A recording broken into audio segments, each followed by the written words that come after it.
Fill her up. You're listening to the Gas Digital Network. Yeah, I know. Because I can't get right. This is cutthroat. This burns as words pop from a snub nose. This Kurt Metzger and not give a fuck mode. Because I can't get right. Because I can't get right. Yeah. You're listening to Can't Get Right. Hey, this is Can't Get Right with me, Kurt Metzger, and my friend Scribe Light from Scribe Light. Is your channel just Scribe Light? Yeah, called? that's all it is. That's as boring as that. Yeah, and you really should watch if you like laughing at TEDx talks. That's how I discovered it. That's my specialty. Yeah. Yeah, and it's great because Scribe Light's like, I would say you come off like a very sincere nerd trying to just have an informative TED talk, and then you're like frustrated as it goes on. Yes. And then there's a game. They play bingo. Because I guess these TED, as Scribe has told us previously on the show, these are like marketing seminars basically to sell your new like white fragility phrase. Yeah, half the time. Yeah, either a product or some new book title. Or like just an insane person. Okay, so Sinatra, who I don't know, I saw Sinatra's channel on something else, and the reason is when you see an article that you skip over, like because you got like I'd seen a headline about this trend of TikTok Holocaust thing has to end, and I didn't click on it. And I'm watching a video, and so I saw you, Sinatra, show the clips of the trend of kids give themselves black eyes and pretend they're dead from the Holocaust. Yeah. Oh yeah, and then they go. They make themselves up look like ghosts. Dude, you said the same fucking thing I said when I saw them. Like, they only know Auschwitz. That's the only camp they've ever heard of. That's it. Every single one of them, no Dachau, no. And yeah, I was like, that's a hilarious trend. It was like a long time ago, but it made me laugh because like back then, like I really had no idea what TikTok was. We can't get away from it now. Yeah, you better not. It's it's our last bridge to China. I you don't want to. I mean, that's relations fair, are at an all-time low, and yeah, it's got a lot of butt cheeks on it, which is fantastic. Yeah. So I just came across you guys yesterday when I was flipping around my YouTubes because you happen to be watching a Lilly Singh TEDx talk. I know, right? Which, in all the like little YouTube videos, it makes me laugh watching people. I guess Lilly Singh started out as a big YouTuber, right? Yeah, that was the part of the first. When I saw that Lilly Singh had done a TEDx talk or a TED talk, my first thought was, wow, I haven't thought of Lilly Singh in at least 2 years because it didn't even occur to me. I was just why wouldn't you unless you were the paid audience of that studio shoot over? Yeah. But here's what always amazed about her, aside from is you started out bigger than like you lowered yourself to take the fucking Carson Daly slot. Like that's the Carson Daly slot, which is like a hair above the Byron Allen slot, and you didn't do as well as Byron Allen, and she fucking I'm amazed when people want, because I like now I'm like, oh, I missed out on all the good YouTube years, like because I didn't understand what the fuck it was. It's amazing to watch people that already have a following think like get suckered.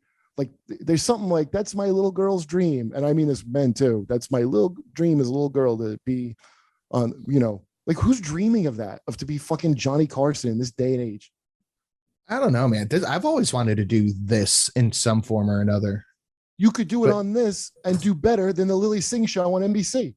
Yeah, but it's. I think it was more. I mean, we'll probably look at the clip, but I think it was more like the prestige thing, because yes, clearly. Yeah. It's a kind of crypto. And also what I love is when they fundamentally don't understand something, like how Quibi, when that came out, was the ultimate fundamental misunderstanding of the appeal. And I don't even blame people.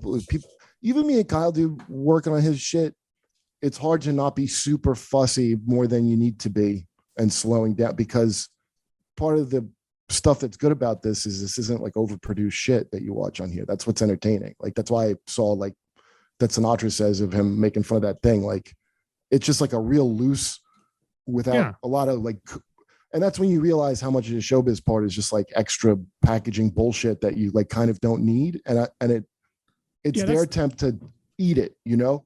Yeah, that's part of the appeal of some of the, or at least so the early days of YouTube channels. The appeal is that you've got somebody who is oftentimes, I mean, it depends on the individual, but it's coming across as honest. It's not coming across as produced and corporatized and everything else. That's right. And so the other problem too is that these days the rift between like YouTube stardom to television stardom. I think part of the problem was, and this is just my guessing, is that to say that I have credentials or credibility from YouTube, but then to say I can go on to TV, because who ends up on like TV talk shows? People who have been in the industry of television, which is a whole different. It's like a Vegas. It's almost like a Vegas for stand-up comedians place to end up is like you. Yeah, I mean, look who's on it. Jimmy Fallon, all those guys. That's what blows my fucking mind is how much I don't like. You know, I used to watch Conan a long time ago because I didn't have cable. Mm-hmm. So I would watch late night shit because there was nothing on, you know, years ago. And now I'm like, who the fuck? This is like elevator music now. Yeah. Like who is this for? And it turns out not that many people. It's for like, you know, there's a James Corden crowd. There has to be, right? Well, presumably. Yeah. I don't know who they are somewhere. I worked with people from England that were like, we don't fucking charisma and theater people love a singy, dancey. The culture's moved on. I mean, whether they want to admit it or not, people's attention spans are now down to 240 characters and maybe a 3-minute video on YouTube. Dude, my attention span's gone. Yeah. Oh yeah. People sitting and watching one thing for an hour and a half, unless you're stuck in a movie theater and you can't go anywhere. Everybody's got the pause button. Everybody can click over to something else.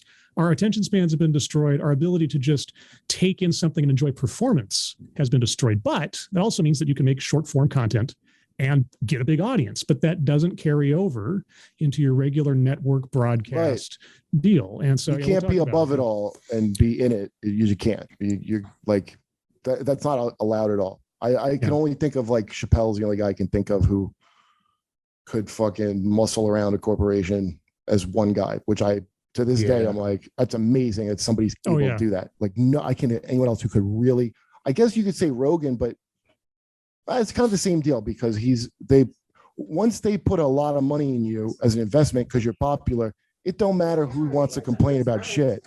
You know what I mean? Well, the thing is like Rogan and Chappelle, they are their own platform. I mean, they are the product. They don't need somebody to back them. They just have to show up. And so that's what gives Rogan so much power is that like, oh no, the media is against you. Well, he can just do a podcast like anybody else on the planet and everyone will come flocking to him, no matter whether he's using, what is it now? Spotify, or if he goes over to like, just like your regular podcast channel. If you went over to PBS would have the bonanza and everybody would go there and it wouldn't matter. Yeah. I remember Rogan talking about this way back when Anthony Cumia first started Live from the Compound. Yeah. He had a crazy Machine Gun Guy karaoke, and Rogan was like, I want to do that. Yeah. And that's what started it all. I gotta have Ant back on. He's a good guy. I just did that show. But he was such an influence on me. Yeah, well, he's a funny dude, man. That show was great when like in the height of it, like oh dude, when Patrice was in, it was never not funny. Patrice, it really was fucking great. So anyway, wait, so Lilly Singh, you guys were looking at her, so she gives a TEDx talk. A friend of mine, Andrew Schultz, I think, has given a TEDx talk, and I haven't gotten around to making fun of him for doing it yet. It's probably just a smart business decision if I think about why he would do it, but I want to watch this one because I want to hear what you guys thought out of the gate about it. And then I'll tell you things I know. All right, wait. So play that, will you? The TED. I mean, Mike, play the TEDx of the great Lilly Singh. It's like when Steve-O became a stand-up, and I'll be like, dude, you already did the funniest thing. Like you're downgrading to stand-up, so you understand. All right.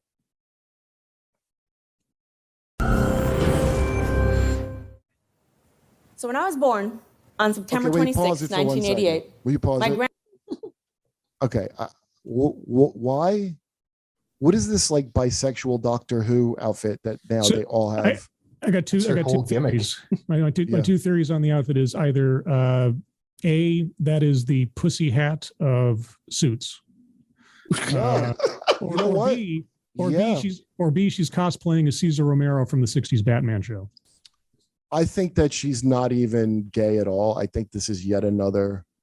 I'm queer, but I don't like eat a plate of pussy. Right? She ain't gonna prove it to you. Like that, people get ahead faking that shit because I don't think that she really is. I think she just like it's a way to like kind of get like hip hop close to it without getting Aquafina burned. You know, like all right, press play. Grandparents and great grandparents back in India didn't find out for 2 weeks, which is a shame because I mean, look how perfect I was. And it's not because the phone lines were down or because they weren't available. It's because there was a complication with my birth. And that complication was being assigned female at birth.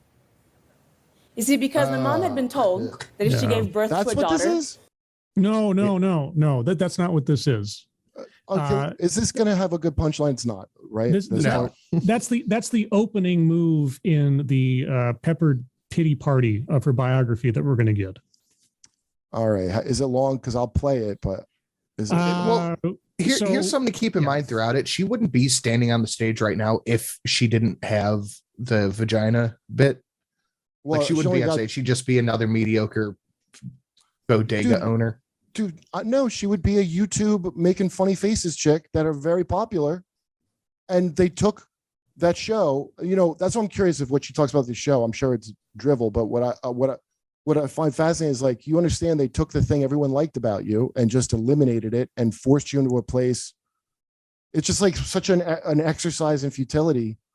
Like she could do very well doing the kind of shit she did on YouTube, which is like I said, it's lo-fi. So you could be like, like I mean, people like lo-fi. Think about it. The biggest name in television right now is Tucker Carlson, and it's just a guy sitting there talking. Well, that's because he can't get any ads. It's just his ratings are big on there. It's funny how that worked. Like they purged him of having any ads. He's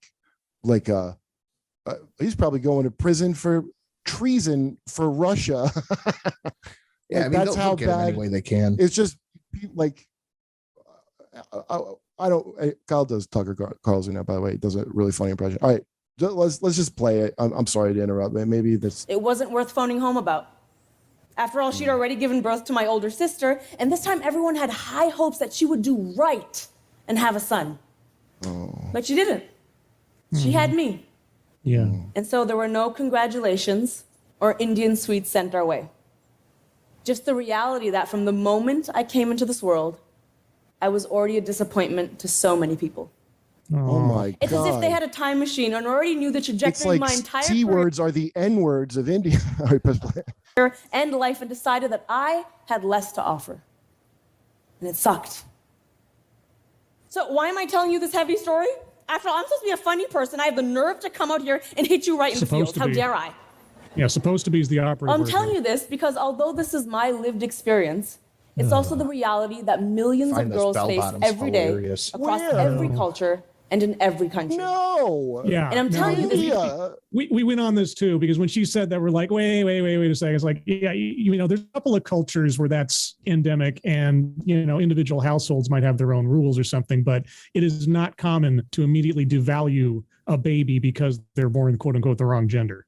Dude, you know who does that the most? Fucking the highborn, fucking upper crust Indians. This is what drives me up a wall. That's why I like the dude on Schultz's show, because now I do like that enough Indians are broken in that now you're getting Indians that are not saying this dumb shit because you're not black people. I don't know what generation you could pull that trick where you're like, yeah, we're like black people basically, but you are the white people of all the things, better than white people. Much the way trans women are better than women, you are better than white people. It's not even close. I've read, the competition is close.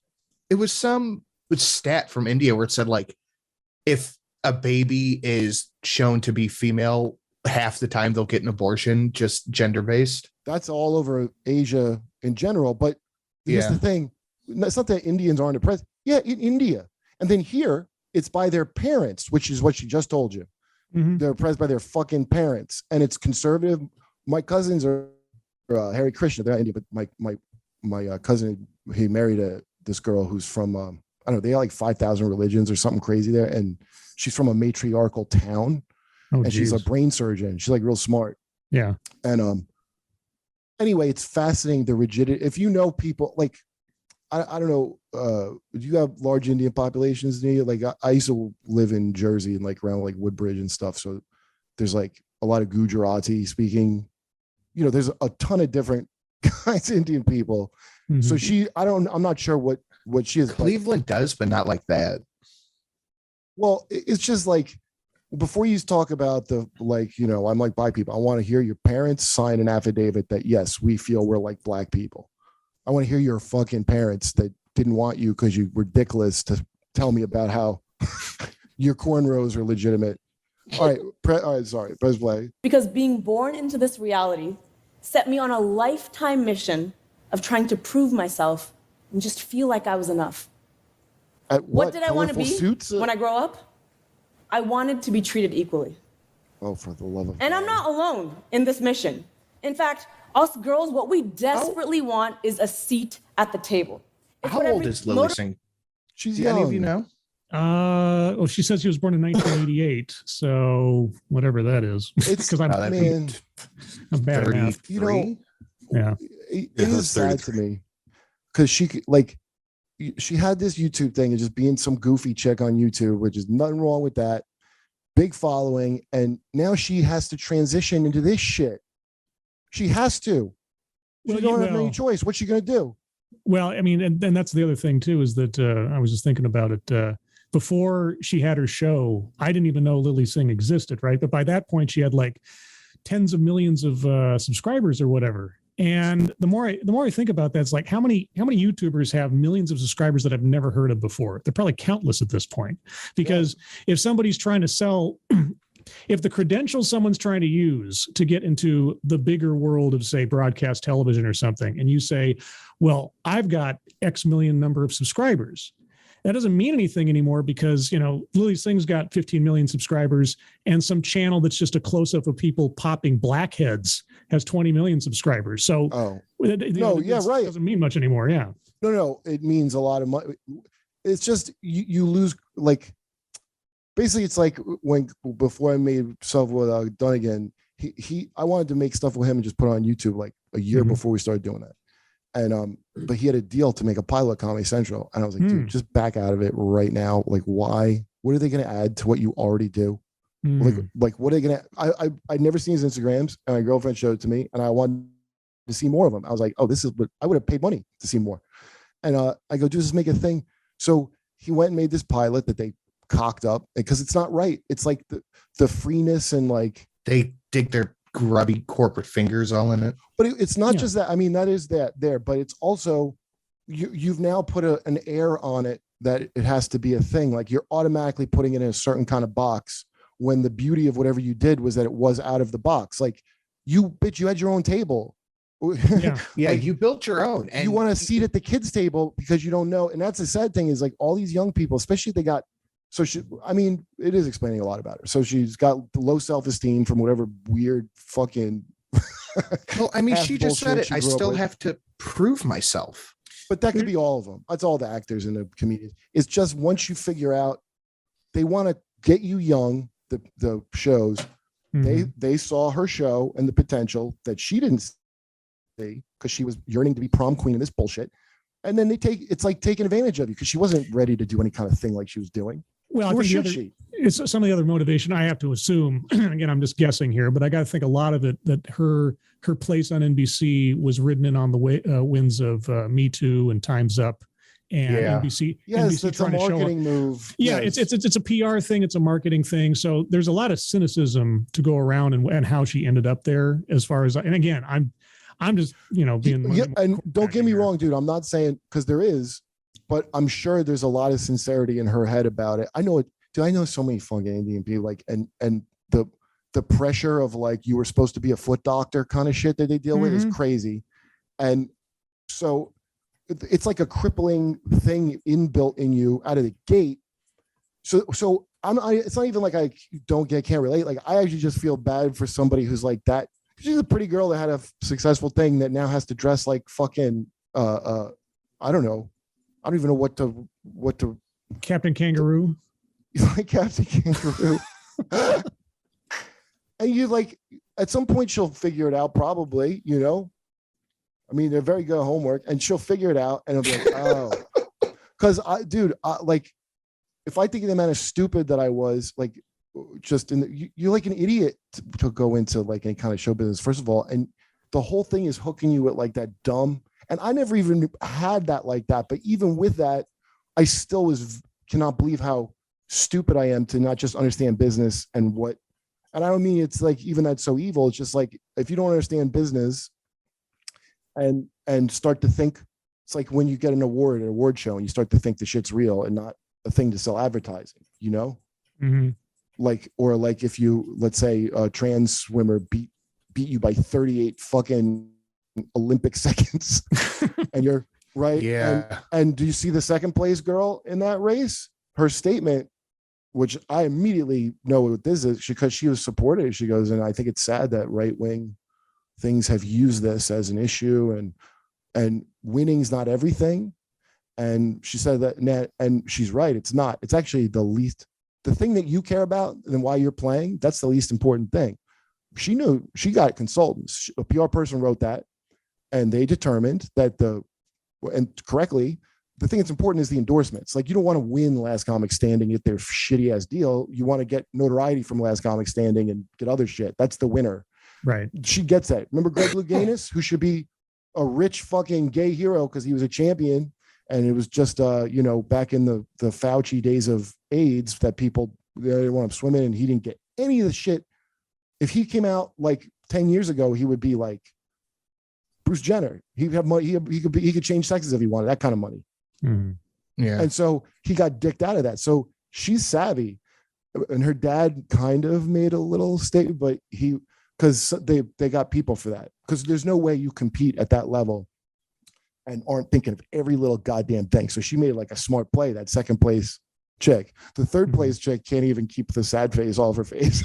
So you think that Lilly Singh, so you're talking about how, going Lilly Singh has a starry-eyed dreams. Okay. No, not only that, but you're saying that part of her motive, because I'm trying to, the TEDx talks fall into two categories from a 30,000 foot level. On the one hand, you have an expert standing up there talking about something that they're passionate about and they know something about and they want to share with people. And then on the other hand, you have someone who has some sort of like grudge from 20 years ago and they want to justify and rationalize to themselves and the audience that it's bigger than it actually is. And that's what this one came across as. But so sure. what you're saying so part of the psychology you're saying is that even though going from YouTube to network is kind of a downgrade in control over your own world, it's the next gain in notoriety that is necessary to please mom and dad.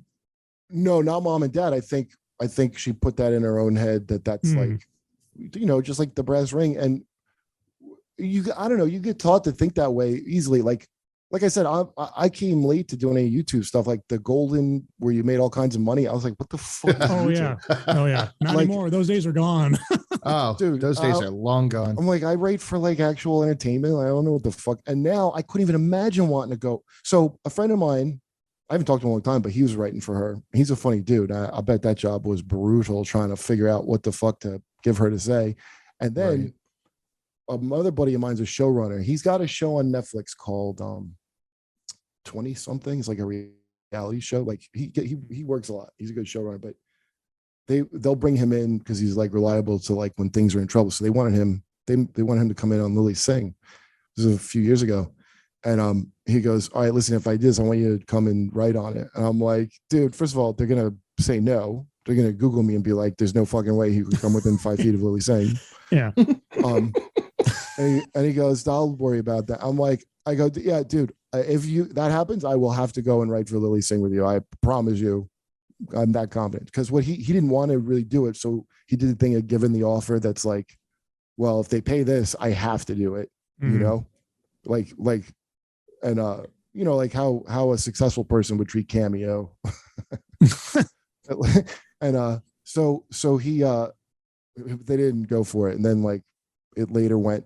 They have to lean so hard into this shit now at a corporate level. It's amazing. And well, I feel bad for her. Like, she doesn't know.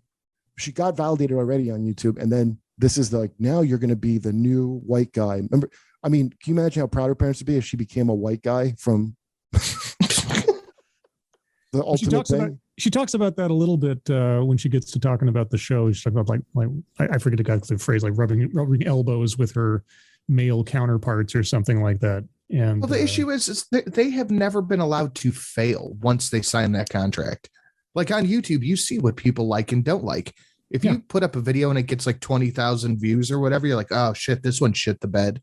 And you got like Lilly Singh subscribers. I'm just happy. So you know. Yeah, right. I'm just happy she didn't end up giving Hunter Biden a foot job in a hotel that we know of. But I have sympathy for her. I have to say I have sympathy because I know when I'm looking at somebody who has no like the exact amount of validation to blind you that will happen to anybody, like a good comic, you know, like, or like, just like, you know, you watch like Pete Davidson with Kanye West, the back and forth. Yeah. I don't watch it, but we did a sketch because Kyle does Caitlin doing it. And it's like the saddest fucking thing, dude. Like watching that back and forth. Like I was like, what the fuck? Like, and in that world, that's normally like, yeah, it's kind of good to get all my shit up like that has a following. And it's true. Like people want to follow. Fucking horrible, dude. It's such an awful for people with mental illness. Yeah. Well, there's the thing about Lilly Singh, and even though I don't, like I said, prior to a couple of years ago, I never heard of her. The thing I kind of looked at and was thinking about throughout watching this last night and today before the show here, I think I talked to Sinatra about this after the show, is that, you know, you and I are YouTubers of various stripes. Like I just do it kind of like a glorified hobby. You do it for a living. Right. And Lilly Singh started out more or less using the same mechanics that you and I use. And I just think like, I hope I don't become like that if I ever became that successful, because you do that with anything, with movie stars and otherwise. But, you know, it's like flying so close to the sun, you forget what the ground felt like underneath your feet. You know how it happens, dude, is it's not a thing of being arrogant. It's a thing of low self-esteem. That's what leads you into it the most. Well, that's what I wonder about. It was like watching her is one of those where I'm watching someone's mind play out. Like, you remember that old show, Herman's Head? Yeah. So TEDx has fallen into two things. You either got a college lecture or you've got a Herman's Head episode. If you out there, the Pixar movie Insights, that's what I'm talking about, where you're watching someone's mind working on a stage, and what they're saying they might think is like all academic. I'm watching her do extra credit homework is what I'm watching. I'm watching her make up her grade with extra credit. See, I think it's different than all that. It's her being I'm Lilly Singh instead of I'm me. It's her leaning into who she's supposed to be and who she wants. Yeah, that's why you go to the trouble of doing that. Her brand, you mean? Her yes, brand. There you go. The brand. Okay. The thing of everybody's a brand is the worst. Even a cow just has a brand. Like you don't even get to be the cow. You have to be the inanimate object now. It's fucking madness. All right. So play your thing, because the thing about the show. That's all. Real quick before you move on. Yeah. People can always tell when you're being disingenuous and you're not being yourself. Right. Whether you register it on a conscious or subconscious level. If you have a baseline. Yeah. People can always go, oh, that you don't believe that. You don't think that way. People can always tell. Yeah. Well, sometimes they can. Then you get a very successful politician or. All right. See, they say, but I know what you mean. No seat, drag your own seat. I'm sure you've heard this. Right. And so my marching orders were clear. Get a seat at this coveted table by any means necessary. There you go. It's like Harvard. That's been the driving force behind my entire career. There you go. Now, in 2010, I noticed that no one on YouTube looked like me. You know, there was no self. You were on it. Very loud, and your hands You what? Did you just hear that? Yeah. There's no one looks like me on YouTube. Did you say it on YouTube at the time? Holy shit! Well, I'm sure there are a lot of tech support. There was channels. no South Asian woman who's very loud and uses her hands a lot. Has she not seen any fucking karate movies? Or okay. What? Giving her take on the world. There was no me in front of a camera. I saw a seat up for grabs. So I got to work and I started a channel under the name Superwoman. Yeah, because although I'm smart enough to do a TED Talk, I'm not smart enough to understand copyright. You really don't need to be a genius to be able to do a TED Talk. I taught myself how to write. This is TEDx and edit my own content. TED. This is actual TED, but they posted on the TEDx channel for some reason. They do it got that low of ratings on TED that they well, it's weird because you'll see, I mean, supposedly the classification is you have TED, which is like the official premier, this is where all the professors and the scientists and all the experts show up, and then you have TEDx, which is like, you know, regional stock theater, which goes around, and each town can set up their own TEDx deal and use TEDx as branding for their thing. And so you have local versus professional. But for some reason, they'll on the YouTube, they'll cross post things.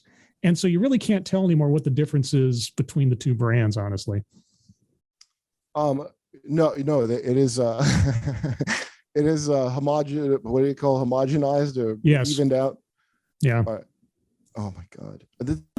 By the way, the representation thing of like where it's making you so weak to go, well, is there anyone that looks like me here? I can't just do it unless I know I'm not taking any chances. Yeah. The aesthetics, the aesthetics overcome merit. Apparently, that's the first consideration. It makes me feel bad for it. Like I honestly, I have less. Like I'm like I know so many of these like fucking like homework girls that like I don't know. Maybe I have like a thing for them. All right, press play. And I worked really hard. When I finally got the hang of it, I committed to posting 2 comedy videos a week, and I found success. With a backward snapback on my head, I gave my take on relationships, pop culture, taboo subjects, and most popularly, dressed up like my parents. Okay, right there. You see that? Mm-hmm. So this is what, like, when I was in China, all the Chinese, there was like, I told you, there was like good Chinese comics that were from China because they get all the streaming and all that stuff. You know, you just get a VPN and you can watch whatever you want. And so I was surprised how, like, I was like, oh, like they get it, how to do it. Like I didn't know what I was gonna be like, but I was very surprised. And they're fun. People were funny too, like, you know. And I was like, that's hard. Like I'm not from here, and I got the jokes. Like that means they studied. Like it was interesting. They all love Russell Peters. That was their hero, Russell Peters, because Russell Peters, before Russell Peters, you couldn't ever dress up like he doesn't dress up, but make fun of your parents or their accent. Oh. So Russell around the world, Saudi Arabia, he cleans up talking shit about like uncles and shit, which you like can't do. That's the oppression they had. It's like family. Yeah. And so this is like fucking mind blowing. And then you see how it's going to confuse your sexuality, dressing up like your mom and dad. Well, I mean, making fun of the taboo, right? Whatever the culture is, if you take the taboo and you're able to get away with it as, the court jester, you change the perspective on because everybody is giggling at that because that's like, oh, you're not supposed to say that. Ooh. Yeah. Now, I thought isn't everybody named Singh a Sikh? I thought that's how that works. I believe she was raised Sikh. Yes. I did look up a little bit on her biography before, last night before the show. And I believe so. Yes. Oh. I don't know what her. Do you know what that's from? What, Sikhism? No, why they all take the name like a punk band. You take the Ramones, they take the last name of their thing.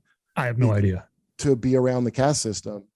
It's like it's actually like a nice thing, like why that it's like that. It's like it's an interesting thing. Anyway, I was curious because it's very different. Like Aziz Ansari, for example, is I think Bangladeshi Muslim. And then Kumail, Kumail, he's Pakistani, he's Muslim. There's somebody else. There's like all different there's a different set of things, but it's interesting to me the commonalities because that Sikh thing I just said, she still had to deal with that weird caste shit, even though her whole name's based around eliminating that. Like it's wild. Oh, go ahead, play I can't tell you how many times I forgot to wipe that chest hair off. A lot of times. Now, fast forward to 2015, and I'm on stage in India announcing my first world tour. As fate would have it, the day after this monumental milestone, I was set to fly to Punjab, India, to visit my grandfather for the first time in my adult life. And nothing could have prepared me for what was about to happen. I vividly remember it. I was in the car, driving to his house. He was standing outside. I nervously got out of the car, walked up to him. He walked up to me. He looked me right in the eyes. and he raised his hand and decorated me with a flower garland, a gesture fit for people of importance. Oh. He then proceeded to welcome me into his home, my mom by my side, and proceeded to show me all the newspaper clippings he had saved with my name and face on them. Well, that's sweet. That it's just a family obsessed with status at all costs. That seems to be, apparently. The more that you talk about it, the more like I'm putting it through that sort of like filter of all this stuff. It's like, if she was raised into this, have to show accomplishment in order to gain love, attention, affirmation, etc. That explains that would explain a lot more of the attitude and things as this goes forward in her presentation. Yeah, like there's everything's like all up front, and then it's that fucking, that's why I'm like, stop pretending you're fucking black if you're Indian, because you're the homework people. You ain't the fucking, like, remember when Whoopi, she basically said the Holocaust is white on white crime. Right. Oh, yeah. That was something, wasn't it? Well, I love it because she went on Colbert. They had to clear out whoever was going to be on Colbert, emergency, and put her on to apologize. And then she like didn't. And the thing is, she's just saying the thing that Colbert is supposed to think, and Lilly Singh's supposed to think. They're all supposed to think that. It's just none of them have read the shit that they supposedly agree with. And it's shocking when you hear it. And when you try to tell people what's in it, they're like, that's not what it is. It's not about that. And they're like, oh, and then they find out by Whoopi just doing her homework, basically. And she didn't want to give minority status, right, to Jews, because Jews are a minority, but they fucking are killing it. And there's a bunch of these kind of like minority, that's, I guess, where you hear the model minority idea, is like their real hard work ethic. And I would say, in fairness to black people from America, if your culture is based around you didn't get paid, you didn't get your last like 300 paychecks, you probably creates a different idea towards like, you just do whatever you have to do to get, it probably like how I would start showing up to a job, culturally speaking. That's the difference. But like they want to make the kids, I find it fascinating. Hari Kondabolu, I remember years ago, we get like an argument, but I just remember I was like, Hari, like Indians aren't oppressed. His brother was a rapper with Das Racist. Remember that? Remember them? No. Yeah, like your brother's a rapper. Like you grew up in Seattle or San Francisco, someplace expensive. Racist. Yeah, and like they were like hot for a minute, I remember. But like, dude, you're mad basically that like you weren't cool. That's what, like, Apu was an upstanding citizen, but you weren't cool. And I will give this to all Indians of male complaints, because they ain't like Canada and England. Here, for some reason, Indian men are like the most like, oh, you don't even have a dick. I've never even heard a rumor about their dick size. It doesn't even come up. Yeah. Everybody, that's one way of putting it. It doesn't. Everyone has a dick rumor. We don't know anything about what they're packing down there, and that's because it's America. In England, they know, they got all kind of the measurements and shit. And in Canada, because they're sexual, the men are acknowledged as sexual, possibly cool, And in America, that's what Hari's whole Apu problem was, is like, this isn't getting me laid. And fair enough, but just say that, Okay. I've never heard rumors about Indians people sexuality. Well, Kama Sutra. Yeah, who was that's the first thing my mind went to, the Kama Sutra. Maceo used to have a joke of like, who's the horniest people on earth? Or no, who's the best at sex or something on earth or something like that, which people go, Puerto Rican, in New York. He goes, no, y'all are the horniest people on earth. He goes, Indians, they wrote the Kama Sutra. It's funny. Like, they have a whole filthy diagram. Definitely the horniest, but I've never heard anything about them sexually. Well, read the like, you don't even see Indian women on sexual porn sites. You could, you can find them. I mean, I can hook you up if you want to find out. Nah, it's okay. I'll take your word for it. I do like Indian homework girls a little bit. I'm not going to lie. All right. So, but they got to not dress like that. That's the only thing. Like, it's just for her, would you want to rebel against your mom while you're dressing Words up? I had never heard a man say before to me. He said that I had done what no one else could have done, and I had made the family name proud. Me, Lilly, the baby born a girl. That's right. Did they even tell you they had a problem with girls? Moment, I truly felt probably like not. She probably just goes with the stereotypes. Through my YouTube videos, I've amassed almost 15 million subscribers and 3 billion views. And the Indian thing, See how big a market that is? Like, so much more important than any the Carson Daly slot on fucking shitty. I mean, come on. In all of that, I managed to change one view. If she could just get the Indian viewership, she'd be fine. I mean, she's a good-looking Indian woman. They start tuning into her and fucking. I think she lost weight or something too. See, I think the thing of like, I'm kind of like probably maybe kind of sort of a lesbian. I think she got like a little heavy probably from the stress. That shows a disaster on every. I mean, you know, but now it's funny. My girlfriend knew because she works in Israel. Like, I'm like, oh, it's probably going to be canceled. She says it's not going to be. Why would they cancel it? Skit TV died with Mad TV. That's it died when Artie didn't die. Exactly. It died when Artie's nose deflated. Oh, the sad thing about this is like she's real estate to the so there wouldn't that shoes on forever because it's like a tax write-off to diversify that thing. It's like when they say affordable housing and it's not going to happen. It's just a thing they put it. Yeah, she talks about the budget later and everything else. I'm like, yeah, the whole thing was just a PR move. And I don't know why. Maybe she thought it was something else, or should have been something else, or maybe she believed her own press or something. She got more in Carson Daly. Well, you want to hear something interesting about? Remember when Monique, the comic, was mad about her deal with Netflix? Yes, yes, I remember that. Yeah, and it was like, well, you know, Chappelle, Monique. Actually, the following Monique has, she has like, I didn't know this. The raw number she had, that's purely they're like, you're Monique. Like, from a business standpoint, 100%. She drew in a huge amount. I had no idea. I found out from somebody later. Mm-hmm. And that's the funny thing. Like, Monique is not young, and all the fake diversity shit they do, they want a nice young plump Lilly Singh. And then once she wises up eventually, hopefully, I mean, that Superman thing's probably not going to help her get to reality soon, but that you see what they do, because they don't give a fuck about that. You're like a tax write-off. And in particular, if you're Indian, you're more advantaged because they don't, like in LA, dude, their politics with fucking like Mexicans are weird. They're not shit I'm used to being from New York. Like, they still have, oh, that's our servant class. You know, that's still like in there. Indian's perfect because it's like rich white people feel very comfortable.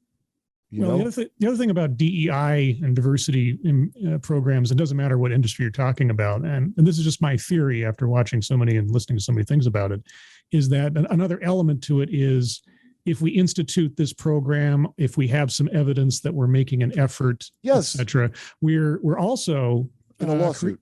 We're creating insulation from lawsuits in the sense that if somebody comes up and says, you business, you didn't hire me, you did this because you're racist, sexist, etc., and then they can say, oh no, wait, look at our robust DEI program that we've had going on for 5 years. We're not that kind of company, and your argument has no value. Not just that, it also helps preventing all kinds of stuff, like a union forming. Mm-hmm. What do you need a union? Look at this diversity that we're. Oh yeah, you know about ERGs, employee resource groups, where they divide up the employees into little cliques within the company itself. Yeah, making divisions amongst racial lines, sexual lines, and everything else. My buddy works at Disney and told me all kinds of wild. It's wild the things. I can't even imagine what Disney's doing right now. It's almost like they're trying to get you ready for that to happen in society. Argue amongst yourselves and don't fucking pay attention to the hand in your pocket. Yeah, well, that's where we are. I mean, that's where we've been from some time. So I see no reason it's going to be any different. All right, wait. Mm-hmm. So let's get to this budget. I'm sorry to keep interrupting. Okay. If you want to jump to 6 minutes and 35 seconds on that video, that's when she starts talking about the show itself. Why I didn't need a boyfriend. I quickly learned that there's an invisible gatekeeper called culture, and the table is smack dab in the middle of it. What's the table? The James Corden table? So the table represents the opportunity to be amongst the movers, the shakers, the people in charge of stuff. That's what the table purportedly represents, is like you're no longer a groundling somewhere. Now you're up here, like actually writing copy. That's where you're at. I wish fucking Patrice was still alive.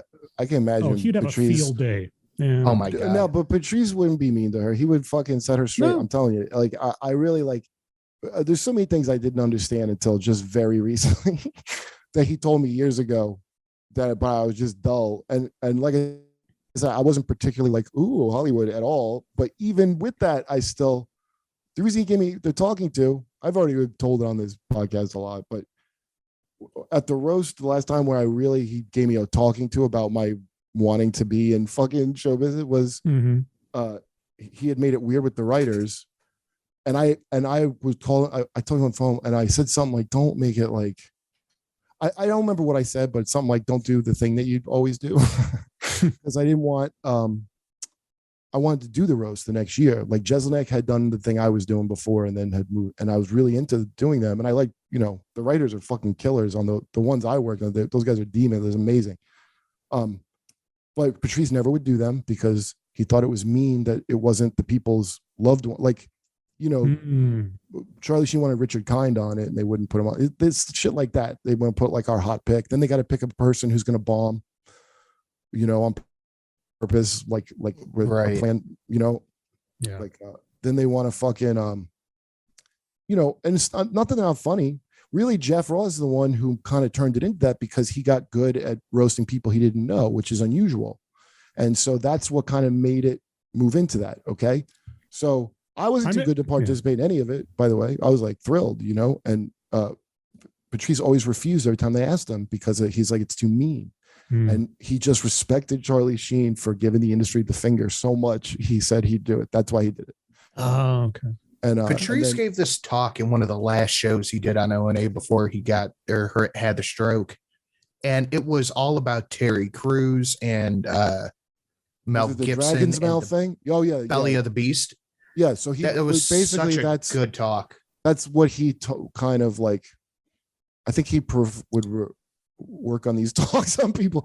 That's what he was getting at with me about the Dragon's Mouth and all that shit. And but here's how low self-esteem that I was. He was always yelling at me about that, how sick he was in my fucking low self-esteem. And I wouldn't like, my old thing is like, I would just be like, I'm trying to not be having ego to, but what, like, I didn't get what that does because like, when people, you have a lot of power or whatever, people would say it to you like it's your fault because you're a man and all that bullshit. But you don't realize, like, I didn't realize the amount of power that I had at all. And in fact, that has led me to all kinds of things because I'm not understanding how people might be looking at me when I'm like, why I'm not like, you can't believe how people are already maybe looking at you with very little going on. You know what I mean? Like, and most people don't want to be like arrogant or whatever, but if you get in a thing where you're going to be in the business, you suddenly have to become aware of it and operate accordingly, like, so, and I don't know if I don't know. I didn't know how to do anything, but I didn't believe. So he basically alienated that whole writer's room. He wouldn't show them his stuff. They want to know what you're going to say, and he goes, I don't want to talk to any of your smarmy white writers. Just send Kurt to my room. So we worked 12-hour days and I went to Patrice's room and they were all like, oh man, you got to do a lot of work. But I really wanted to hang out with Patrice. So it was actually like, I couldn't wait to go there. And he was, and so he made this whole thing specifically because on the phone, he didn't like that I sounded scared about them, whatever shit I had with like my career. It made him mad. So he fucking, just to show me that you can do that, he did that. And I didn't understand it was for my benefit. I had to ask the other dude that was there because I was like, really? And it made him so mad to see anyone have that fucking fear. And the table, can you sit in the table's like the wild beast of Revelation's asshole. That's what the fucking table is. You're gonna eat shit out of its asshole. And they don't, like, people don't want to see that. And he talked to me 2 hours and I was like, and then I didn't really give a shit. I worked for all kind of roasts, but I had no more ambition of like, I wanted to be on the Comedy Central roast of something because of how he made it seem to me. Like, he ruined a lot of stuff for me, actually. He was always super realistic realistic shit. And that's what people didn't like about him. Well, like, also, okay, yeah, you're going into the belly of the beast. You're not going to like it. In fairness to people, you would have to spend a good 5 minutes of him telling you how you said hello wrong to him to talk to him. But I like doing that. Like, I don't know. It depends what kind of background you come from. And that's the bottom line. And I'm in like I'm almost like comforted by abuse or something, like someone showing anger that you're like, Italian? What's that? Wait, what'd you say? You're Italian? Yeah, I'm from Cleveland. Yeah, my mom. It's hilarious. Yes, yes. So I do Jimmy Dore show. Jimmy's like, I love Jimmy Dore. Yeah, and I mean, every angry he has, like, I relate to. It's funny, like I think about my own anger things if I'll see him be. And because I get it. And I've never seen him mad about something that I didn't understand why he was mad about it, and it like made me think about because the thing is, you don't know, like he doesn't like fucking say some kind of cancel shit but if he's just upset at someone, okay, with no extra thing, it's like, you're like, I love Jimmy Dore. Yeah, people love you. And then now that's a power, and you're just thinking of yourself as yourself, and you're not understanding like I didn't understand any of this until like I blundered through a lot of it, like I'm like, well, why would you fucking give a shit about basic cable right away? But then, so with Patrice, same thing. He was into being like honest or whatever. And like some people would harbor that forever. And it's almost like hearing like truth. And now society's like this. All society, it's toxic to be like that. It's toxic to be just honest. Yeah, well, nobody can take. Let's see, and that's the thing is I think we were talking earlier about the legitimacy of people like on YouTube and otherwise. That like you don't feel like they're being disingenuous or anything. When someone's telling you something that doesn't make you happy, but that little part in the back of your brain knows they're not making something up, they're not lying to you about it, and you can say, "Oh, I mean," and that's one of the things, and that like Sinatra was talking about with telling when somebody's being like a liar or something or not being genuine, is that someone who's always trying to make you happy, they're holding something back. Yes, of course. Because life is not all rainbows and sunshine. There's hardship to an edge to it. And so when somebody like Patrice comes along and says something, well, what you just said, dude, that Patrice was. See, that's the funny thing. The irony is Patrice was the rainbows and sunshine. These people that live that way never have rainbows and sunshine. They have an endless anxiety in their gut. And a fear of a loss of face and status, which is, by the way, another major Asian thing is loss of face. Oh, yeah. And that's not just like stupid, like my honor. It's like your fucking place in society. Like it's kind of gets watered down here when they translate into video games. Social credit score. Yeah. Yeah. That's like, and so like the thing is and once you kind of see how this shit is, like what Jimmy said to me, what makes me laugh is like, once you see it, you can't unsee it. Mm-hmm. So especially girls. So I'm a low self-esteem, I had to like we're not girls extra. You just heard her tell you how low self-esteem. And so she's going to be invested in not seeing shit. Like how I used to work in recycling, and I knew it was bullshit for many years. It was an Italian money-making scheme for the most part, but, and it pollutes more than throwing the shit away. And also I found this out a couple of years ago. It was invented by the plastics industry, recycling. Sure. Oh, yeah. They save money on their stock. Yeah. No, dude, they knew. So people used to not throw their bottles out because they were good quality. And around that time when they started making stuff to break, they got that bright idea. They're like, they made shitty plastics. You'd throw it out and buy more plastic. Then they found out in the 60s, they're like, oh, petroleum's not sustainable. Which, by the way, think about that. How early to know that this party's going to be over in the fucking 60s. And they go, well, what are we going to do to save our business? This is how far ahead a conglomerate will think, like that far ahead. And so remember the Iron Eyes Cody crying native? Yeah. That's from the petroleum industry and plastic industry. That's when he wasn't even Indian. Yeah, he was Italian. I think he was. I thought no, he was Italian. His name was Oscar. Yeah, I saw that story. I always used to love that fact, but that may not be true. But wait, but so try telling dude all my life. Try telling a girl the truth about recycling, a girl who recycles, and watch her like, what did you just? You might as well be like she's a old Italian Catholic grandma, and you said you got molested at the church. Like we won't hear of this, Yeah, you're not allowed to talk about. And stuff so like Lilly that. Singh, she's from Sikhs. She got that kind of pressure on her, and she has placed an almost spiritual thing on the table. Like that's heaven on fucking earth. That's like, do you understand? So You're starting to make me feel sorry for her. Like after our watch last night, she came across and as such a sort of a self-centered. The complaints that she had were completely minuscule and bizarre. They're the complaints of someone that never hears anything honest from anyone ever, and even her parents who are proud of her, and I believe that's true that they are, because she got on TV and like, hey, like turns out you don't have to be a poor person. Like even that. They were lying to her whole life about you got to be this and that. You know, like, I wonder what actual success looks like. And I'm not talking about Lilly Singh specifically, just that kind of mindset. Like, is there ever a point at which you can be content? Dude, one time I went to England, like my first night there in London, I think I even like almost bombed on the show. And then this Nigerian model took me home and bang, it was fucking unbelievable. And she drove everywhere to meet me to like fuck me in each town. And I would bomb in those shows. I mean, there you go. I was pretty content with that. It was pretty cool. I still bring it up to this day. Huh? The food, dude, everywhere you go, just so you know, there's no such thing as a you just go to whatever Applebee's you like. In China, I didn't even get Chinese food. I had hot pot a couple times, but mostly I just had actually quite high quality American food. Like that's all I had.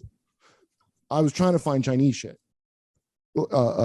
UK is like that's where you meet the British people that don't travel, and you get what a lot of where America is coming from. You're like, oh, that's why we're like that. Like there's a lot of that.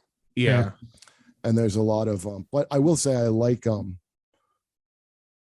don't know, there's like a lot of comics I like there, and I kind of what I like about Canada, there's a certain amount of attention span extra maybe than America, you know, like more of like a hear you out before, because I got a lot of jokes that you got to listen to, because I'm going to start them in a way where like, is he going to say something bad? And I'm not. But if you're like drunk, not listening, and you tuned out, you're like, what?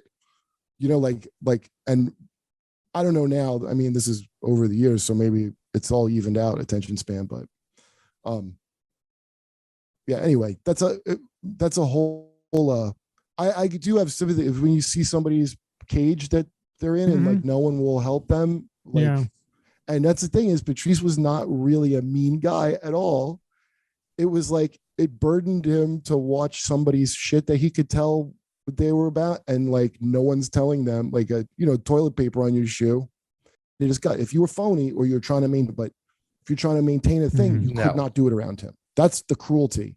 And that's the thing that it's sad. And I don't think genetics, I think society does them of they have to be thought of good. So that's why your female Ghostbusters suck, because rather than being like a lecherous con man and an idiot and like a almost right, who they get these great Mulan women that are just waiting for a chance, and they finally got it. It hasn't been fair the whole time.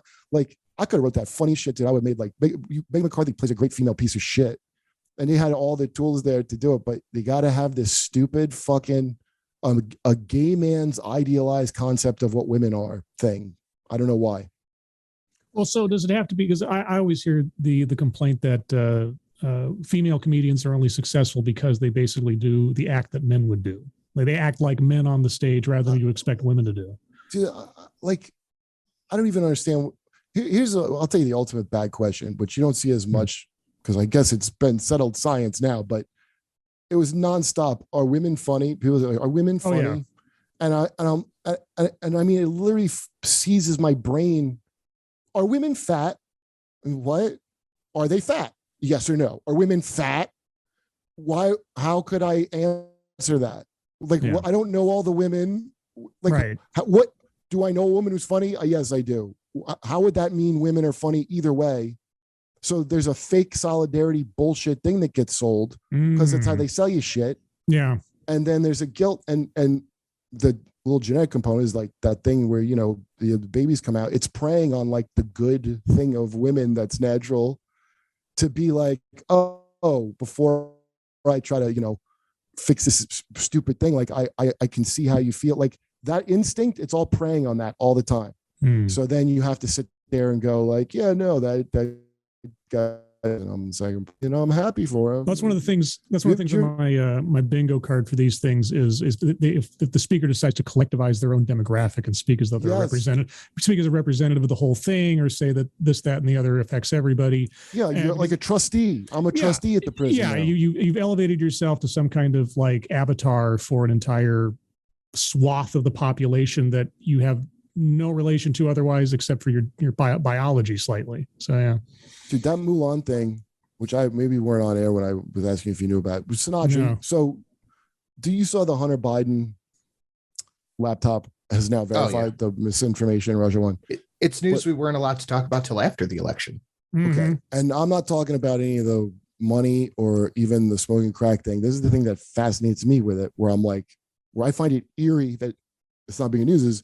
Because I saw that we watched the video when we were making the French press to just see what like was in it, and so we could have him describe me getting a foot job from Mulan. That's Mulan from the live action. The new one, the one that was stupid about the girl who just got so much chi. Yeah, it's her smoking crack with him and giving him a fucking foot job while MTV's ridiculousness plays in the background. Okay, all those details are so. I want to know if they're all confirmed. First of all, like. Imagine that you're the top actress of fucking Disney Mulan and you got to give Hunter Biden a foot job. They don't smoke crack in China. That's for Hunter's benefit. That's like a honey trap fucking thing. Yeah. Do we know when that foot job took place in relation to when the movie came out? That's the thing, dude. That's what I want to know. Yeah.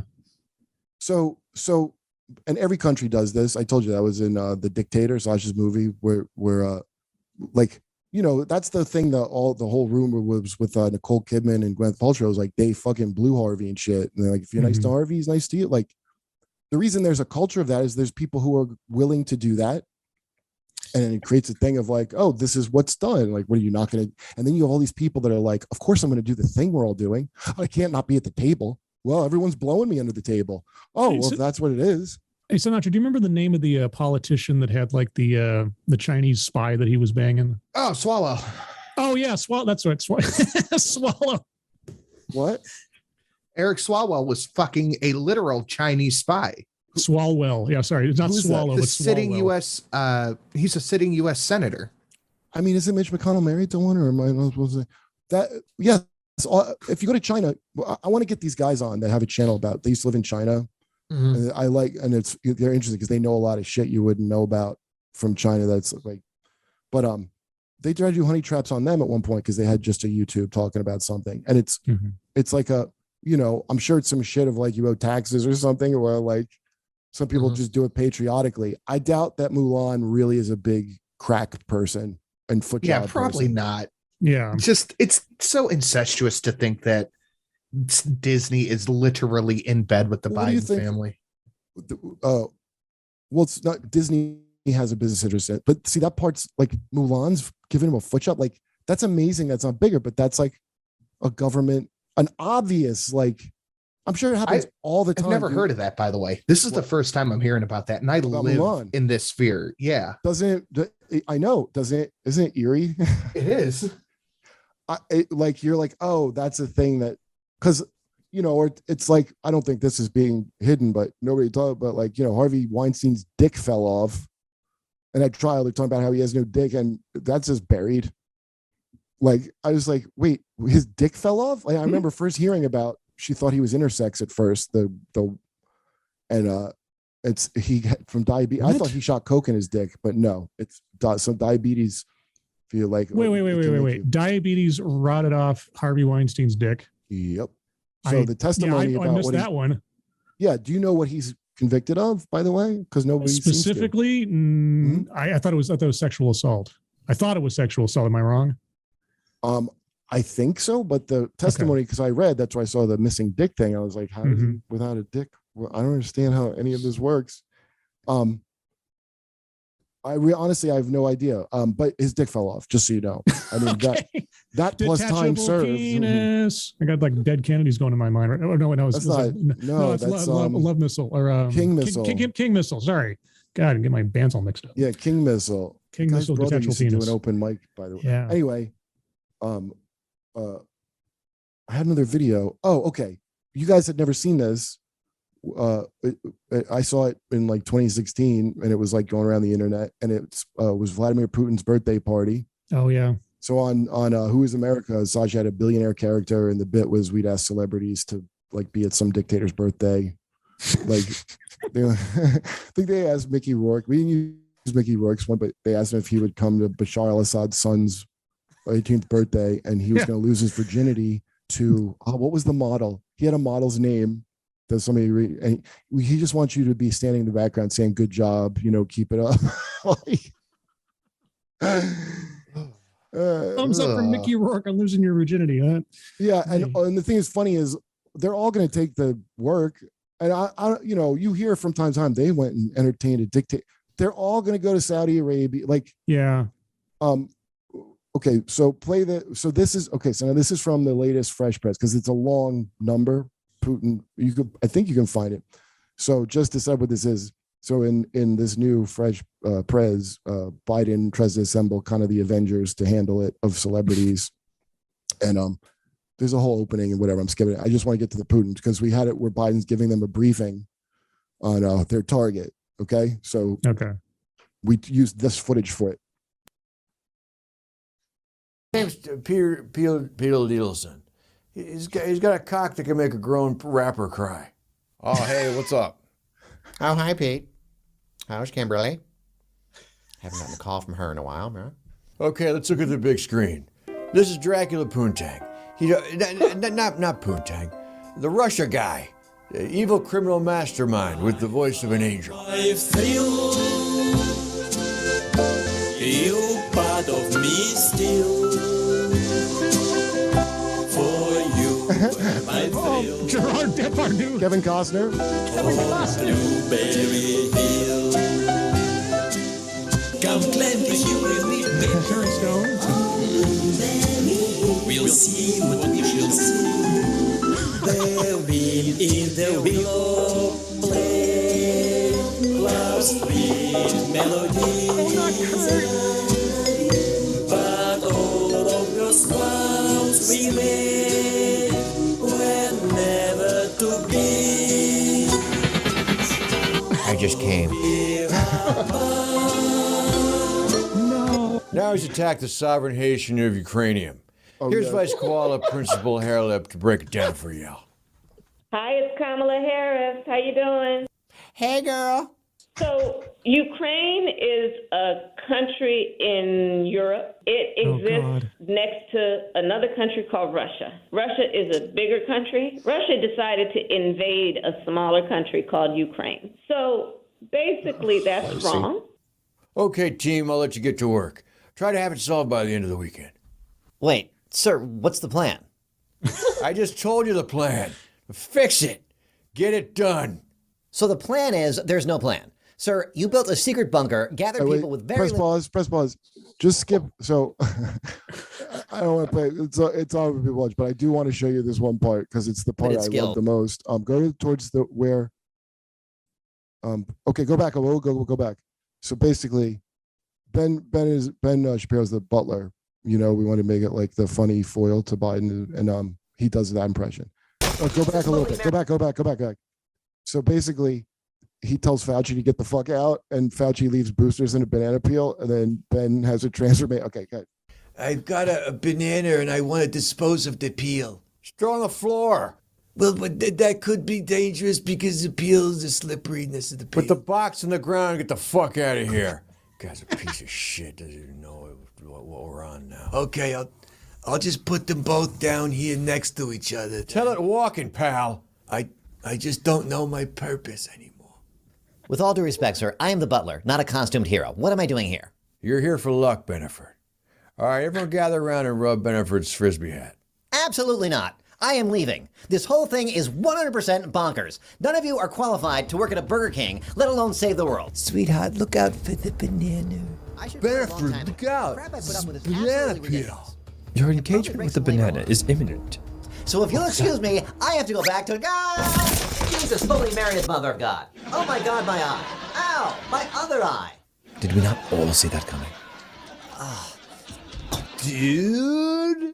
I'm fine. It's fine. I'm fine. I feel fine. Are Are you okay, dude? Stop assuming my gender. Oh my God. No.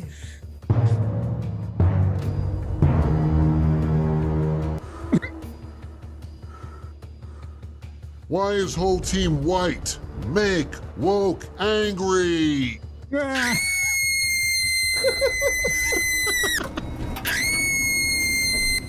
Whoa, he just turned into like a woke Hulk or something. That was fucking crazy. Let's start off to a shit start. Fucking guy slips on a banana and turns into a complaining. Watch, Kyle does Tucker now. Are we getting paid for this?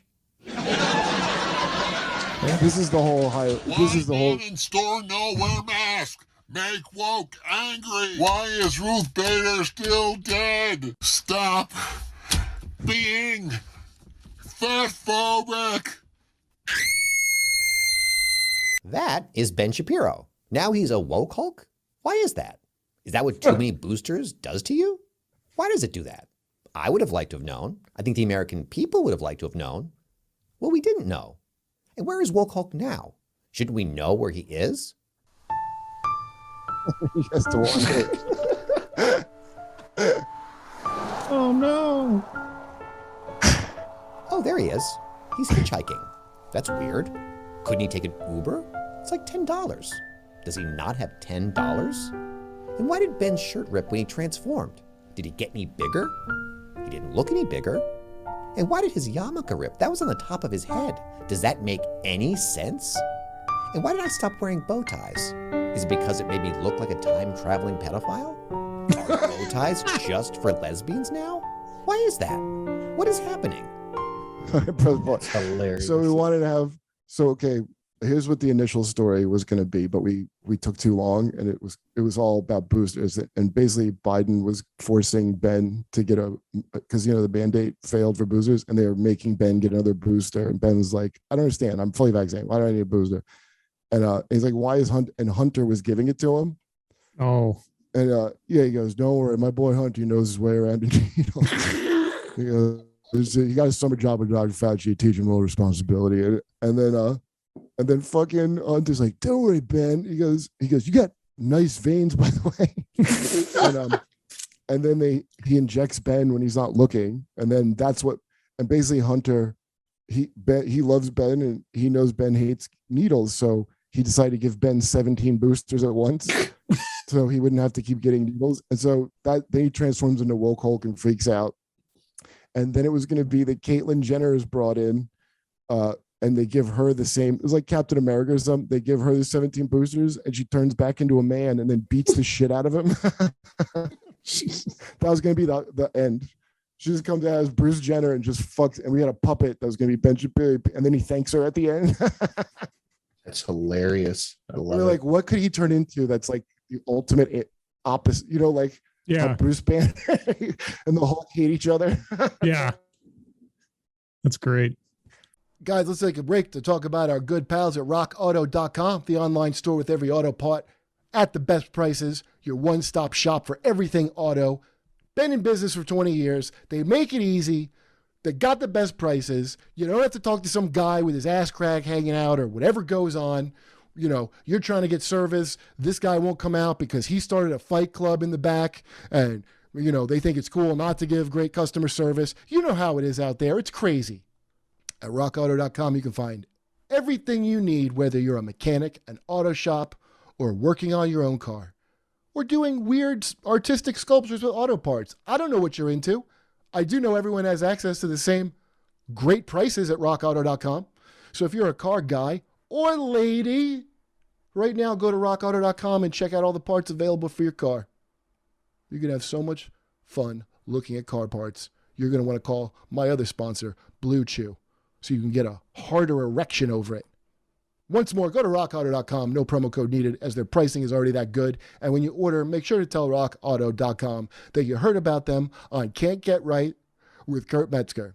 But don't mention the Blue Chew part. I don't know if I'm allowed to bring that up in another thing. Just keep that between us. But mention my name, rockauto.com. All right, back to the show.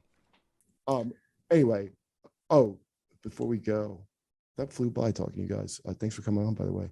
Oh, sure. Thank you for having me. So I'm deadly. I'm so curious to know. Do you know Sitch and Adam? You ever watch them? I've heard of them. So I had them on, and I will go on there sometimes, and like, you know, they watch other people's like I like those guys, but they always have a thing like with Jim, like they always ask me a question about Jimmy because they're like, you know, when I first was on, they were like calling him Venezuela Jimmy, you know, like you know, stuff that's like what is left wing. Now, by the way, I'm non-binary politically. I don't have any fucking thing. But the last thing I got, and I've been busy, so I haven't gotten like back, but they're like, it was about Jimmy's takes on Ukraine. This whole thing about his bad takes. He's basically, Jimmy's always anti-war. So, like, honest to God, like your first thing of how you think about it, like, are you on the end of putting a flag on your Twitter for Ukraine, or like, how do you, I'm genuinely curious because it seems bizarre to me. Like in that thing, Kyle made the joke up of like, it was first Black Lives Matter, then it was boosters, now it's Ukraine, you know, like that's what it seems like to me. And dude, a bunch of people are like Putin, Hitler, whatever. I don't think Putin's good, but I'm just curious. Like I really have heard every different kind of thing. I generally speaking, I don't put up any kind of like virtue signaling for the latest craze or fad or whatever, because just how do you feel about it? Oh, right. Oh, how do I feel about Ukraine? I mean, people doing that. Do you see? No, you guys, like, what do you, so I'll give you an example. They took exception to Jimmy bringing up the Nazi that we gave guns to there. They're like, that's like a fucking overblown, that's a Russian talking point. That's what Bill Maher said on he had this great thing he said, and at the end he goes, what are you doing, Russian? If you make a point that somebody bad's talking points, I got news for you. If you suck, it's going to be the talking points of your enemies. That's just how that works. So that's not a valid criticism on any level that I should. Well, the amount of Ukrainian Nazis is probably equal to the amount of actual Nazis in America. And if we ever got invaded and started fighting back, they'd go, American Nazis are fighting against the freedom fighters from Russia or whatever. It's ridiculous. These people are fighting for their homeland. Dude, I would accept the help of actual Nazis if that were the case. Well, that's the thing. It's hilarious. Like, certainly Ukraine would. It's because they would take the argument, and because I would read through their arguments bad taste. Like, they're not all Nazis. Zelensky's a Jew. Like, nobody's saying they're all Nazis. It's just, it's a big tent. And my friend, this guy V, who I like a lot, he has a channel on YouTube too. Yes, V Monroe. I know V. Yeah, he's a fucking smart guy. I like that guy. Oh yeah, he is. And it's funny because if you talk to people in Eastern Europe, because they all, a bunch of them are like, don't like Russia, you know, if they're more geared toward the Western end, it really is like a very civil thing. And they all go, well, you go to war with the army you got, not the army you want. Now, I find that hilarious if you think about the amount of because here's why. I kind of doubted Jimmy talking about them with I kind of was like, they can't be that Nazis. But here's what I suggest you do is look up all the reports on it from just a year or two ago. Just a year or two, not with any fringe fucking media, just the actual regular news, the shit that they will say about how dangerous it is. And I don't know which one is lying, the later news or the earlier news from a year ago, but it's shocking. Dude, it scares me to watch it. And I go, dude, you just said, because when the Tiki Torch was happening, their brothers in Ukraine were also having a march, and their march went way better for them. But it's just how we arm out. Look, I saw Rambo 3, right? We helped. Rambo gave that kid that knife at the end, and then he later hijacked a plane with it, and it is what it is. But that's how I think it was. Like, yeah, we're giving ISIS and Al Qaeda guns now. Like, they're our friends now, by the way. Did you know that? They're helping us out in Syria. So why wouldn't we be arming fucking Nazis? I'm just shocked at the people, especially if you're a Democrat, who have been so, basically we're calling those truckers Nazis. Fucking Trevor Noah goes, if there's even one Nazi flag at your rally, the whole thing is tainted by Nazis. Even if it's somebody faking it, it's still tainted. So, yeah. Well, so, what do we see over the last 4 or 5 years specifically is the polarization of the news and the argument. There's either a good side or a bad side. Which is it? And if you're not on that side, you're the bad guy. If you say anything that would be supportive or be implicatively supportive of Trump, you're a Trump supporter. If you agree that the sky is blue on the same day that he does, you're a Trump supporter. And it's a useful tool to move along legislation and money and everything else without any resistance, any question, because doubt is one of the worst sins you can commit when they've decided on what the narrative is. Ukraine good, Russia bad, there is no in between, and to say otherwise doesn't allow us to do whatever we need to do to get the money and the forces. Well, dude, and the you know what it political is, clout. right? It's just what we were talking about with Lilly Singh. It's like, how do you know? What's the difference between the evil side of history and I guess the lesser of two evils side of history you're shooting for? Yeah. The difference is being at the table. That's the side of good. Who are the people at the table? Do you, Lilly, like, I have a crazy thing in my head of corkboard and yarn tying all these together. Like, sure. It's the thing of being at the table, because I'm like, well, where's this line of good and evil? I know that, but like, what is it? And I think now I 100%, like I said, I won't pick a side or a fucking ism where I'm like, right. I don't want to hear about anybody's out of the box thing that's the answer ever again in my life. Like, I had that growing up. It was like, Joe, solution to everything. Yeah. It's not just the thing that can help you. It's the solution to fucking everything. And everybody does that. And it's the same as, are women funny? Like, what are you talking? What is this like? It's like everybody needs to be locked into a system and emotionally programmed that like, okay, I know what the good team is. And it just so happens to cut along the lines of who's at that big table. Where do you want to land? I heard somebody say that one time about Coleman Hughes. Yeah. Where do you want to land? That's one of the driving points of the stuff that I do on my channel is that I watch these TEDx things and other things that aren't TEDx but are similar, because you have people who are comporting themselves to be the experts, the leaders, the people in charge of things. And oftentimes we just let that just wash over our minds without thinking too much. Instead, you have to actually listen to what they're saying. Think critically. I don't care if people agree with me on my channel. I just want people to be able to stop and say, okay, just because someone has the phrase doctor in front of their name doesn't mean you just give them a pass. Well, that's what I like about your channel, dude, is like, it's not a thing. Like, it sounds like somebody who used to like TED Talks suddenly being like, what the fuck? Like, it's as entertaining as watching those guys talk about who's the red letter media guy, like when they Mike and Jay and those guys. Yeah. And their thing is like, I really couldn't tell you what any of their politics are, which suits me just fine. And they're like huge fans. I've seen them always have like a really good commentary. You know, the Ghostbusters 2016 thing, this is before I knew about how internet shit worked, but you know, you take the one negative comment, they actually broke down the percentage of what comments are negative, and it turned out Sony was deleting the ones that were valid criticism. Yep. And I wonder if people are catching on yet, like, you know, like with the trucker protest to me is like, well, I guess unless you got no news about it, but what I found amazing is how threatening that was, a nonviolent protest. That it really is true. That's the one thing that they fucking can't fucking handle. If you're burning shit down, you're like, what did we get from defund? The only thing now that's going to get funded will be police, probably secret police. That's it.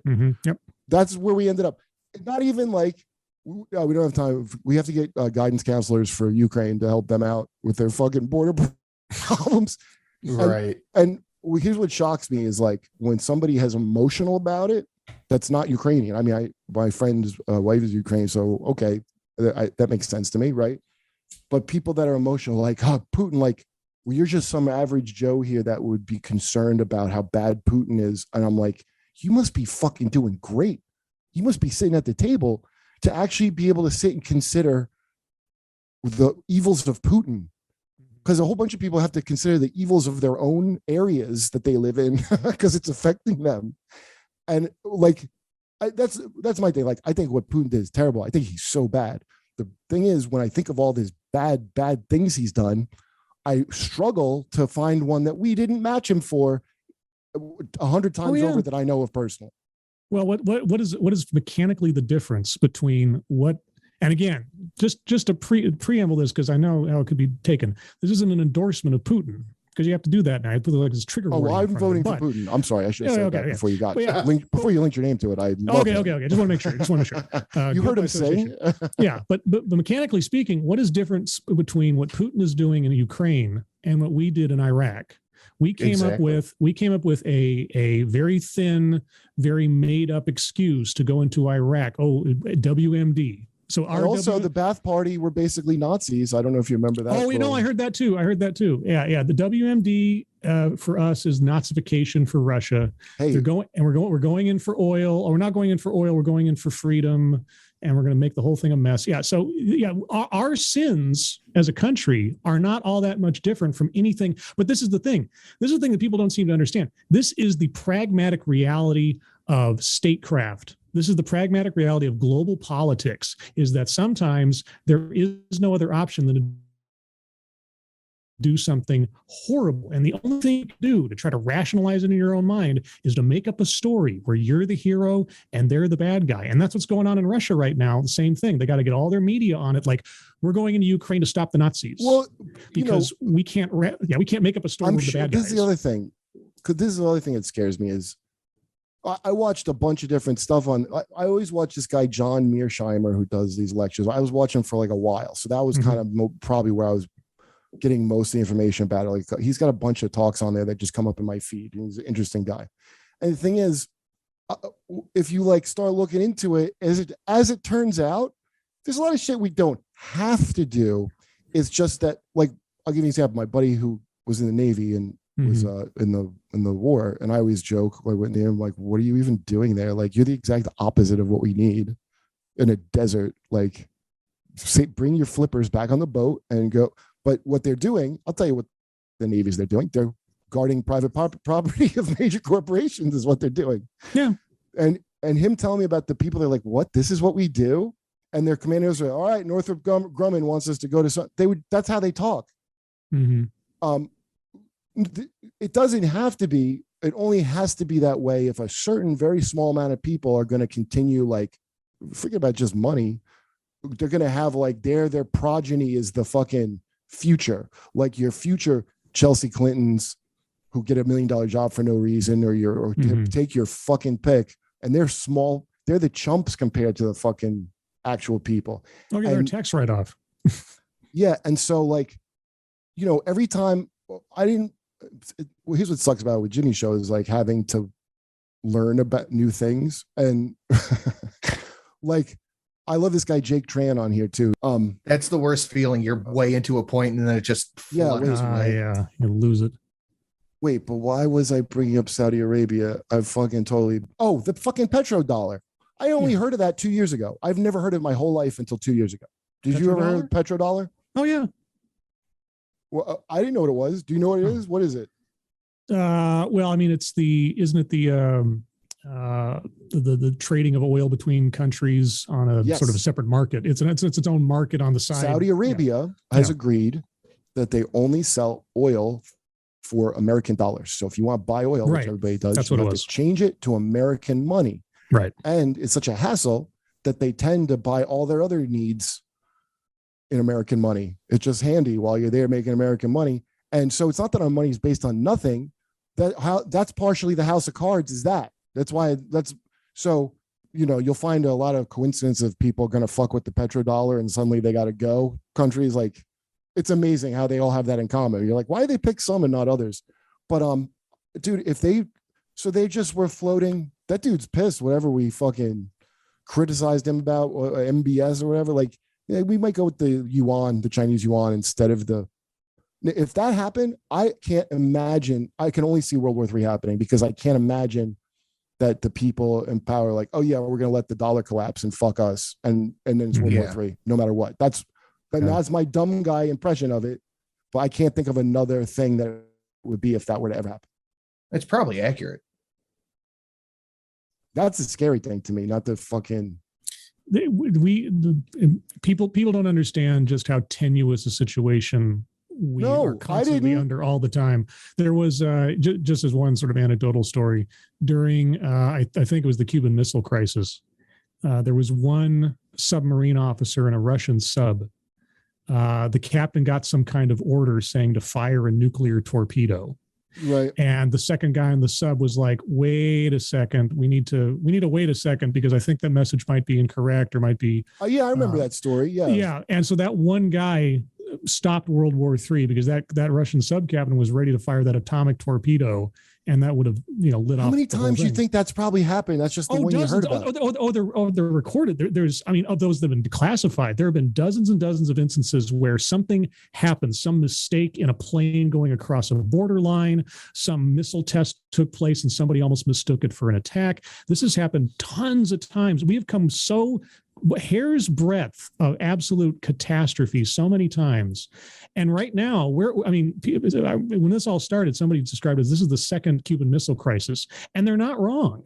If Russia fires one missile that goes into Poland, I don't even know what happens if somebody makes a mistake in communication or estimation of movement or an explosion somewhere right now. It's scary hilarious. stuff. It's like very tenuous. It's like the Cuban Missile Crisis, but we're like, and Ukraine is also our Cuba, so Yeah. But so the thing you're saying about he's denazification. I'm sure the Russian press and whatever, like the same version of our TikTokers are saying that as like I'm sure that's a fucking McDonald's price point thing they promote. But I watched the whole thing of him saying what his thing is. It sounded like that's what his beef was. I don't want NATO here. I don't want you fucking muscling in on my thing.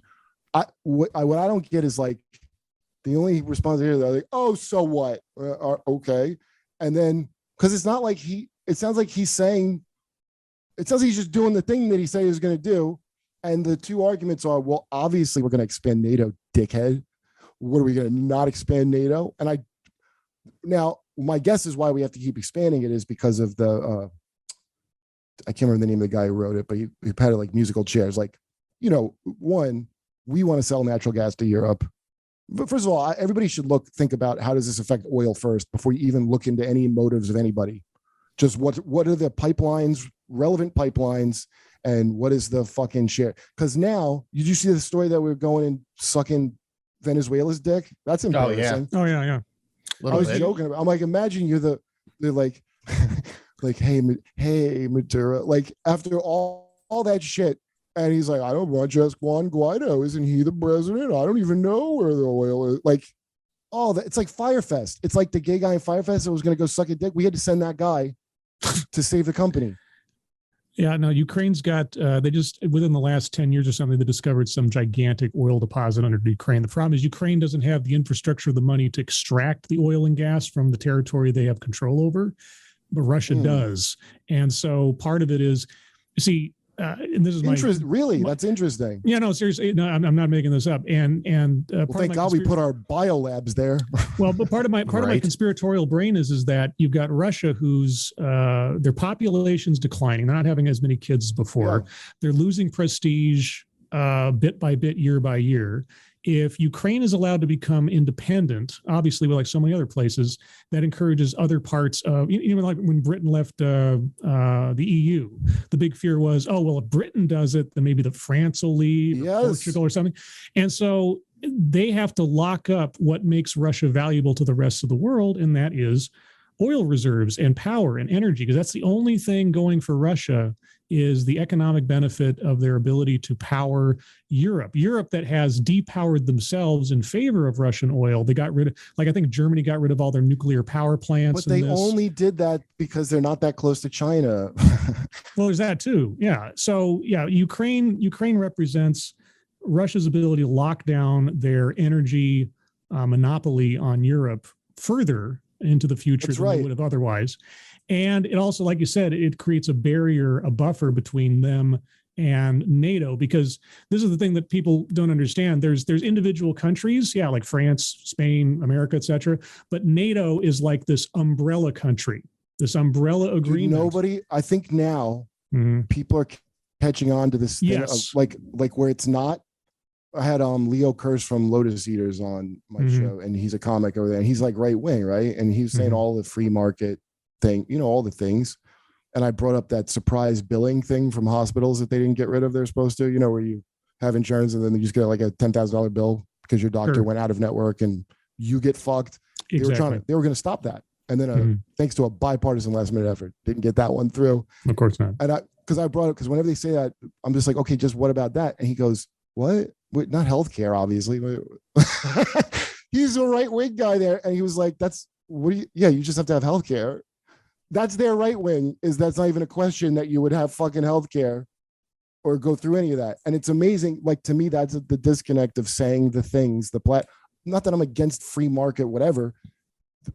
People say the platitudes and you get into it and you realize they have a completely different idea what any of these fucking words mean. And somebody's benefiting from that. Like, the joke I made is like Nick DiPaolo, like, what do you want the government to run your healthcare? Like, no, I'd like a corporation the size of a small government to run my healthcare. There's no constitution. I don't even like that. I'd prefer that. And then I'd like my insulin to be $3,000 fucking dollars. I'm sorry. Well, obviously that's what I'd rather have. I'd rather not have the one good part of Cuba.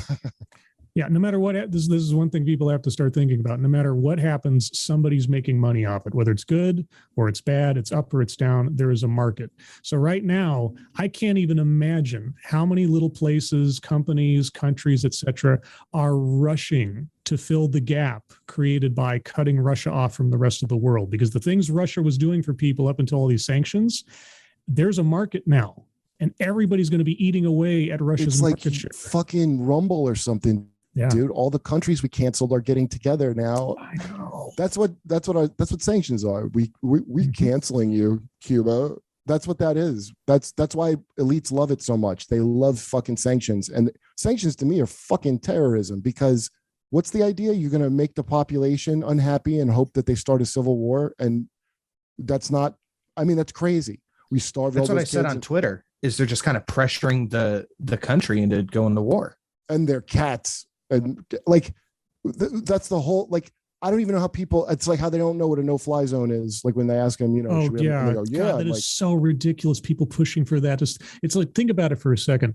You want to shut down the skies over right now, a non-NATO country that has no treaty with anybody else. It's basically just country all by itself. And you want us to basically put Russian planes under threat with NATO / we're going to shoot military. Basically war. Yeah, basically war. Not even basically war. It is war. People pushing for this don't like I said, no, they don't. They have a very bad understanding of just how tenuous the situation we're, not just now. I mean, now especially it's brought to the forefront, but any day of the week prior to this, something could go sideways and everything go off the table. And right now it's even worse. So a no-fly zone is the worst idea. Ukraine either has to win this war on its own or come to some kind of agreement with Russia on its own, because if we do anything more than, I think we're already testing some limits with what we have been doing, but anything beyond that, and it's going to be a bad time. I swear to God, it ties into Lilly Singh, because it's the same fucking thing of the buzzword. Oh, no fly zone. That's a good thing. It means no fly is in the zone. And and you just emotionally, we want to help, but no fly zone. What? That's not, no fly zone. She just did a whole fucking TED talk of those things. Those are the little mantras you repeat to not see the thing. It feels good. It doesn't make any sense rationally if you stop and think about it, but it feels good to say it. It feels like no fly zone is now the most virtuous signal you can throw out there. It's like, oh yeah, we must protect Ukraine without thinking about the consequences. It's not black and white. There are so many shades of gray. Anyway, I could. Well, I'm not like that's the whole thing, dude. Is like I'm not like I wasn't like let's not go to Iraq when I was in New York, and we were all like, yeah, somebody's got to blow up. That's how everyone, whether they said it or not, very few people. I think Lee Camp was the only guy I knew who was like, "This is a bad idea," and maybe not the only one, but most people were like, "Yeah, we whatever." And so I'm not particularly quick on the draw of like seeing through anything. I literally don't understand how at this point anyone is even like, if you want to talk about how bad Putin is, how do you not immediately go, "Oh yeah, like that's why we suck"? Like, how do you, it's like, you don't look in the mirror and see what you are and go, oh, we should maybe look. No, like the Jordan Peterson thing of make your fucking bed. That's so offensive to fucking liberals. Like, I think that should apply to fucking America. Make your bed. There's a tent city outside my fucking house in LA. And I'm worried about are you crazy? Are you like, oh no, we should be out telling everybody else how to live while everything goes. In fact, That's why I know the moon landing happened, because that's the lengths we would go to not help somebody from here. We're like, we got to go all the way to the moon, and it's I'm sure they put all the work in and did that. All right. Well, I don't know where I'm going with this, but you guys I really appreciate you coming on, Scribe. I always like talking to you. And Sure. Sinatra, check out their channel, Sinatra Says, and with TED Excellence. Is it called TED Excellence? TED Excellence. Yep, that's what it is. And that's where you find some fine. I only came every time I'm like passing through and I see one, I gotta get Scribe on. All right, and that's the show, I guess. Oh, I'm gonna be in Winnipeg probably when this comes out at Rumors the end of March. I don't know, go to kurtmetzgercomedy.com if you're in Winnipeg and come see me on the show, and guys, thanks so much. If you got anything to promote, by all means, please do. Just check out my channel. All my links therein. Right. Same for myself. I got a whole library full of different TEDx and I go through all of them, dude. I went through all like the classics. There's something for every one of those TEDx talks. Oh yeah. And, if you have it, well, I mean, TEDx in general, if you go to their site, put in a word of something that you're interested in, somebody's talking about it. And some of those things I might look at from time to time and take a the bingo, and the bingo game is fun. You can hit the bingos. It's good to have a game like that you could play. I'm surprised there's not way more viewers. I feel like. I am too. The whole time I should be at 15 million. I should be a Lilly Singh numbers. Should be yeah. Well, you can always transition, buddy. All right, that's our show, guys. Thanks again, man. I appreciate it. Yep, take care. Come back next week. Because I can't get right.